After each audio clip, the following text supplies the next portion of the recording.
नमस्कार, मैं हूं आपके साथ जॉली पांडे और आप देख रहे हैं इंडिया न्यूज। आज की इस वीडियो में हम जानेंगे आज की टॉप 10 खबरें। यूपी के इंजीनियरिंग छात्रों के लिए खुशखबरी, अब पढ़ाई के साथ नौकरी की भी गारंटी। उत्तर प्रदेश में तकनीकी और व्यावसायिक शिक्षा को रोजगारोन्मुख बनाया जाएगा। छात्रों को इंटर्नशिप के अवसर मिलेंगे।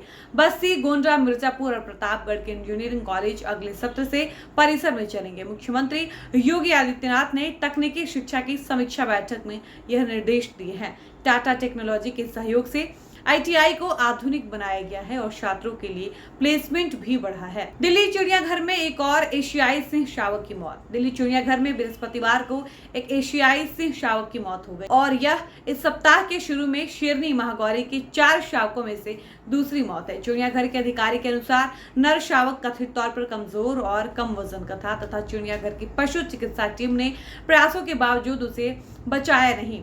केंद्र को पाकिस्तान के खिलाफ निर्णायक कार्रवाई करनी चाहिए। एआईएमआईएम के अध्यक्ष असदुद्दीन ओवैसी ने पहलगाम आतंकवादी हमले के मद्देनजर बृहस्पतिवार को कहा कि केंद्र को पाकिस्तान के खिलाफ निर्णायक कार्रवाई करना चाहिए। हैदराबाद से सांसद ओवैसी ने पत्रकारों से बातचीत में भारतीय संसद द्वारा पारित एक प्रस्ताव का हवाला दिया, जिसमें कहा गया है कि पाकिस्तान के कब्जे वाला कश्मीर भारत का अभिन्न अंग है। भारत छोड़ने की समय सीमा खत्म होने के बाद अटारी सीमा पर फंसे 70 पाकिस्तानी नागरिक। भारत सरकार द्वारा तय की गई समय सीमा समाप्त हो जाने के बाद गुरुवार को करीब 70 पाकिस्तानी नागरिक अटारी सीमा पर फंसे रह गए। अधिकारियों ने बताया कि अटारी वाघा सीमा को 30 अप्रैल तक अस्थायी रूप से खोला गया था, लेकिन उसे अब बंद कर दिया गया है।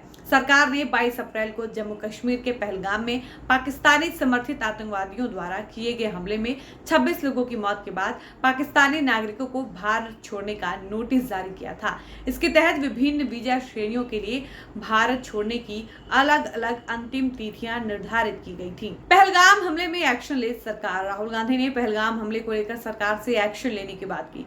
उन्होंने कहा कि आतंकवादियों को इसकी कीमत चुकानी पड़ेगी। पीएम मोदी को समय व्यर्थ नहीं करना चाहिए, सरकार को तुरंत एक्शन लेना चाहिए। जातीय जनगणना पर बिहार सीएम की राय। बिहार के मुख्यमंत्री नीतीश कुमार ने कहा, जातीय जनगणना कराने का केंद्र सरकार का यह फैसला स्वागत योग्य है। जातीय जनगणना कराने की हम लोगों की मांग पुरानी है। ये बेहद खुशी की बात है कि केंद्र सरकार ने जातीय जनगणना कराने का निर्णय लिया है। दिल्ली एनसीआर में भारी बारिश। मौसम विभाग ने दिल्ली के लिए रेड अलर्ट जारी किया है। बारिश के दौरान घर में ही रहने की सलाह दी गई है। साथ ही कहा गया है कि खिड़कियां और दरवाजे बंद रखें। नेशनल हेराल्ड मामले में सोनिया और राहुल गांधी की मुश्किलें बढ़ी। नेशनल हेराल्ड मामले में राहुल गांधी और सोनिया गांधी की मुसीबत बढ़ गई है। दिल्ली की एक अदालत ने नेशनल हेराल्ड मनी लॉन्ड्रिंग मामले में दोनों नेताओं को फिर से नोटिस जारी किया है। अंबेडकर प्रतिमा तोड़ने वालों पर कार्रवाई करे सरकार। सपा प्रमुख अखिलेश यादव ने की मांग।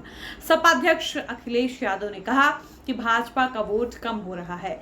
जनता महंगाई और बेरोजगारी के सवाल उठा रही है। ऐसे में भाजपा नफरत की राजनीति कर रही है।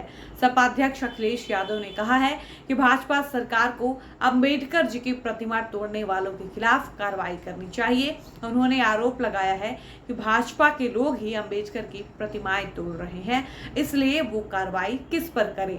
यह जवाब उन्होंने प्रदेश के कई जिलों में अंबेडकर प्रतिमाएं तोड़े जाने के सवाल पर दिया। जो करेगा जाति के बाद उसको मारूंगा लात। वायरल हो रहा नितिन गडकरी का पुराना बयान।